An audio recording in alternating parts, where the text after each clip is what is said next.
Well, hey fans, welcome back to another episode of Let's Talk Spoilers, and today we're talking spoilers for Moon Knight.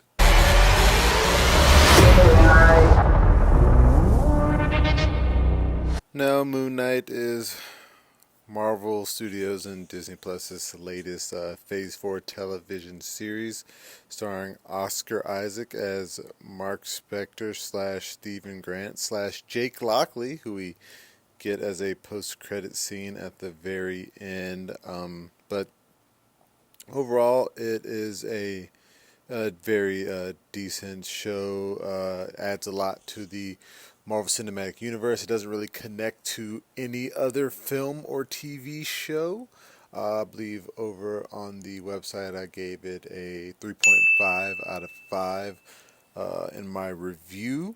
But overall, yeah, a decent show. It's probably my least favorite of all the Disney Plus Marvel shows. I don't know, just something about it just seems a little off.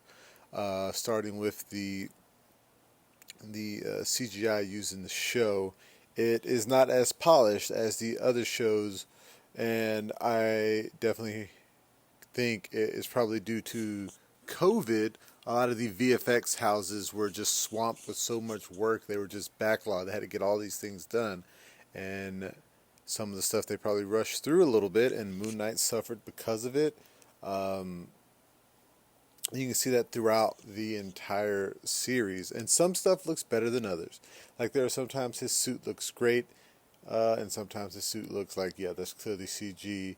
You have the looks of the Egyptian gods, which are somewhat fine. But yeah, overall, it's not the best effects. In terms of the story is solid. I like starting out how you start out with Stephen Grant, who in this universe is just like a British like museum worker who has blackouts and he loses time. He doesn't know what he's doing, and it turns out that he is the made-up identity of Marc Spector when he needs to like protect himself from something, and it's pretty awesome.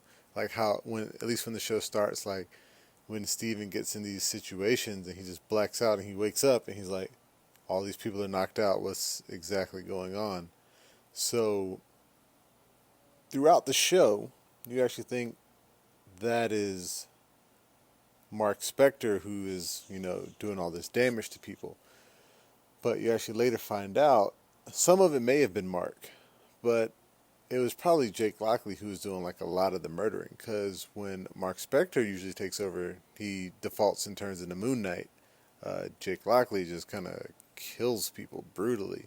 So we'll see where that goes. But more into the spoilers, more into the story. I'll be all over the place. I just got really done watching this show, and I'm still kind of processing everything. But Mark, when he was younger, he and his younger brother went to like this cave to play, and it was raining, and his brother got trapped somewhere and drowned. So after his brother drowned, his mother blamed him for the death of his younger brother. She never got over it, like, and it just affected her mentally. And like throughout the rest of his life, she never attended his birthday party. She beat him. She just blamed him thoroughly. And his father, while he was there for him, did nothing to stop this. So, like after so many times of her just beating him for no reason, he created Stephen to take these beatings. And Steven was like the nice little kid. He did whatever he could to make his mom happy. But it is a little weird that Steven remembers like a happy childhood, whereas Mark remembers it being terrible. But Steven was the one who's getting all of the beatings. So I think we will find out later in season 2, because they tease it, that Steven actually created Jake Lockley, like a tough guy persona. And that's why Mark doesn't know about him, and Steve doesn't know about him. But we will definitely see how that goes. But they have like a nice, fun back and forth between each other. One's more passive, one's, of course, more suave and aggressive. He's married to Layla. And the interesting about this, like, when a different personality is in charge, and they like become the Moon Knight, they have different costumes. Mark, of course, has the regular Moon Knight costume, and Steven has the Mr. Knight costume, which is pretty decent. And I'm very interested to see what Jake Lockley's costume looks like. I hope it's the black and white costume from the comics. That would be dope if they did that. It's probably my favorite costume of Moon Knight. So, yeah, and I wonder if you also have a different epithet. Like, you got Moon Knight, you got Mr. Knight, which would be like the Knight of Moons, which he sometimes goes by in the comics, or the Moon Knight, like the Suicide Squad, the Batman. We'll see how that goes. But back to Egyptian gods. You got Khonshu, who gives them the power. So it turns out the Egyptian gods, unlike, the alien Asgardians or the robot Eternals, it turns out these guys actually are from some kind of other dimension, another plane of existence, kind of like Dormammu. And they are basically like anthropomorphic animals with all of these powers. So you got Taweret, who is the hippo goddess of like women and fertility. You got Ammit, who is the crocodile goddess of judgment. Khonshu, who is the bird god of, what is it? It's like his is judgment too, or like vengeance, I think is actually what his is. And you get to see like other gods, but you don't get to like see their animal forms. At least like not like effects wise, because they're just speaking through their avatars. But one of the cool things, okay, so the gods, they no longer interfere with human affairs, kind of like the Eternals. They just don't do that. And they just observe through their avatars, and their avatars come from all over the world. So it is a little weird. It's like, wait, so do all these people believe in Egyptian gods, or do you just come to them somehow, luckily? I don't know. But yeah, so the Egyptian gods, they look like animals, like I said. You got a hippo, you got a crocodile, Khonshu's a bird. Khonshu's like a mummified skeleton bird, and it's weird. Like, Ammit, she looks young and healthy. So does Taweret, the hippo god. And like when Ammit, when she's released and she sees Khonshu, she's like, wow, the years have not been kind to you. And I'm like, how? How have the years not been kind to him? He's some kind of a mortal god. Why does... He has to be choosing to look like a skeleton. There's no way he just got old and looks like that while everybody else is still young. Like, I hope we get some explanation as to why he looks like a bird skeleton and not a bird man. Or at least get like a flashback to see like something happens to him. I don't know.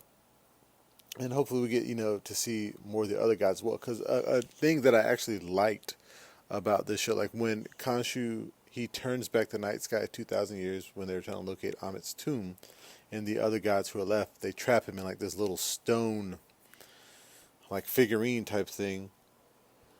When they put him on the shelf, like, there are so many other Egyptian gods also trapped in stone, and it's like, wow, they've pretty much trapped a lot of their brethren away, because it's like, they're like, if you interfere too much, they're like, okay, you're done.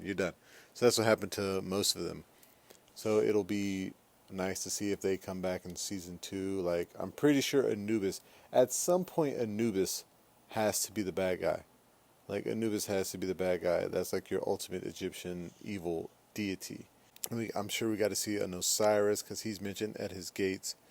Or is Osiris a girl? I don't know. Ra. All these Egyptian guys I would love to see in the season 2.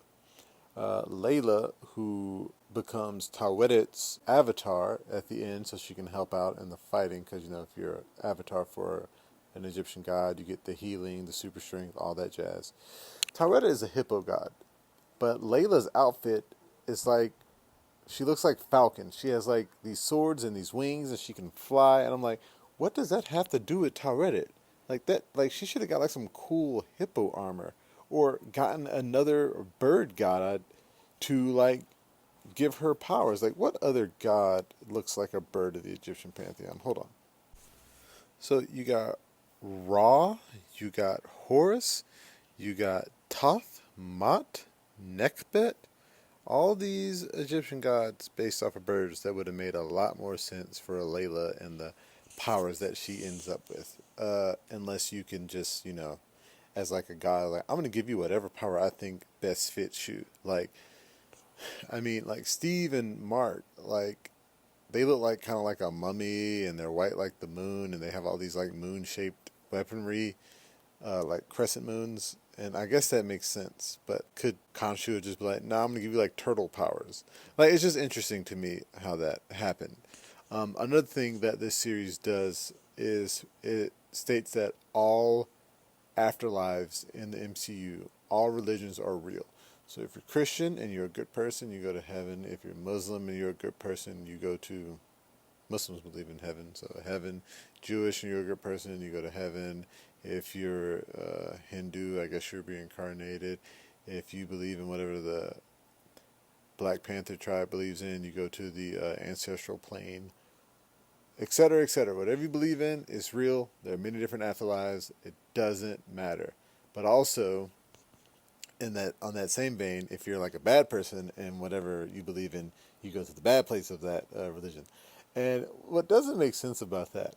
So, Mark and Steven are Jewish, and when they like die, they go to the Duat, which is the afterlife controlled by the Egyptian gods. I'm like, but if they're Jewish, shouldn't they go to heaven? Like, why are they there? Like, so if you're associated with an Egyptian god, does it override the afterlife you go to?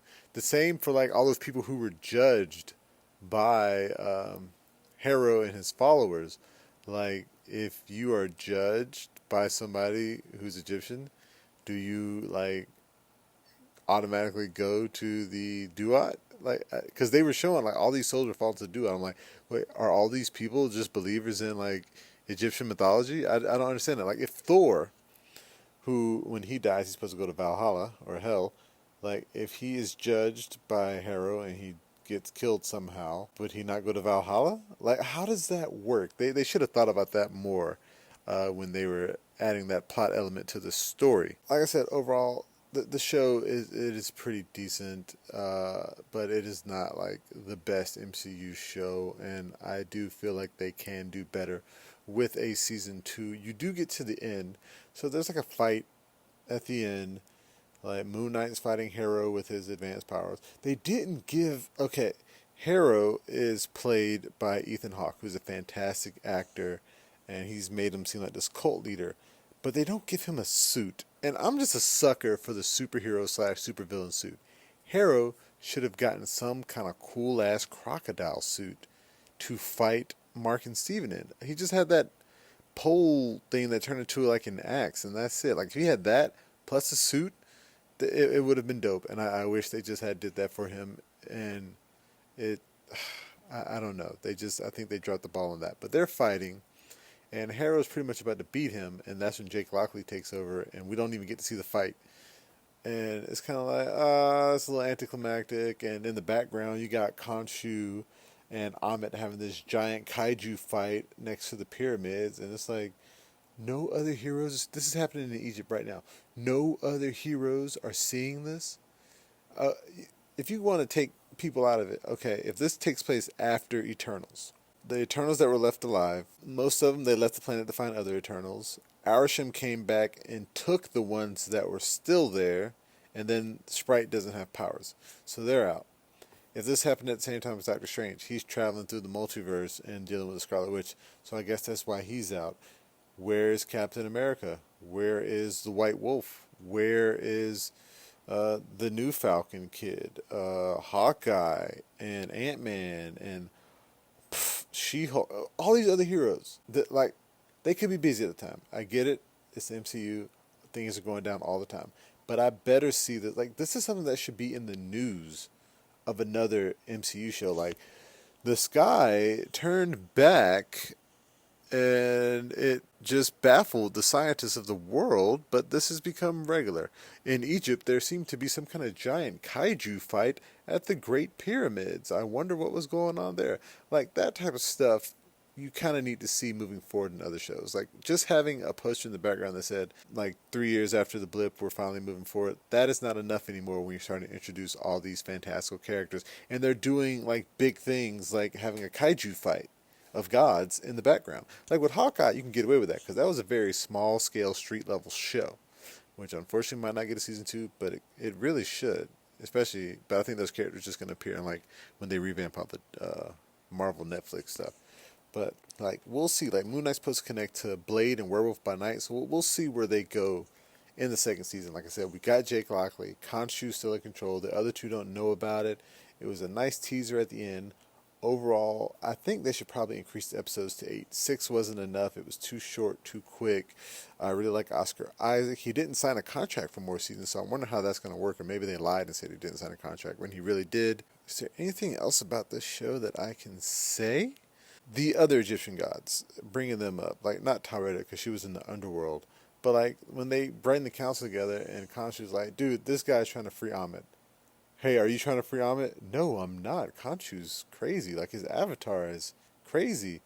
And it's like, all right, he didn't do it. Like, you didn't even look into it? And then later, it's like, what's going on? Somebody's freed Ahmed. And they're just looking like, oh, what? Of course somebody's freed Ahmed, you idiots. And you've done nothing to try to stop this. Knowing how powerful she is. I would have looked into it just a little bit more. Even if you hate Khonshu. Even if his avatar is crazy.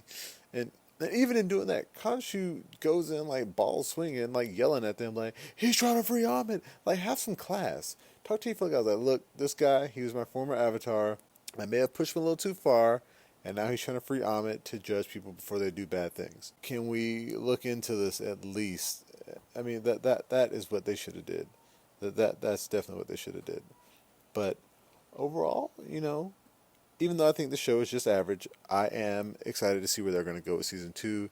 I want to know if they're going to bring in more personalities besides Jake Lockley, because I believe in the comics, sometimes he has like dozens of personalities. Like he has one that makes him worthy enough to wield Mjolnir, which would be great. I'd love to see that. I think he has another personality that makes him like Captain America kind of personality that keeps him in check. He has all these other personalities. So they might just stock with Jake Lockley, who for some reason speaks Spanish. I know Oscar Isaac is Hispanic, but Jake Lockley is the Hispanic one. His name is Jake Lockley. Yeah, it's just weird to me. And he's Jewish. I mean, I guess there are Hispanic Jews. I knew a Hispanic Jew in middle school and high school. So yeah, but that is it for me, guys. Remember, you can view this spoiler review on YouTube and the blog flipfrogllc.com/flixfrog. You can find us on Facebook, Instagram, Twitter, and Reddit. And please, pretty please, everybody, hey, come here, listen. Make sure that you subscribe. Yes, subscribe to the YouTube channel, the Facebook page, everything. Make sure you like, comment, and share. The next episode of Let's Talk Spoilers is gonna be WandaVision.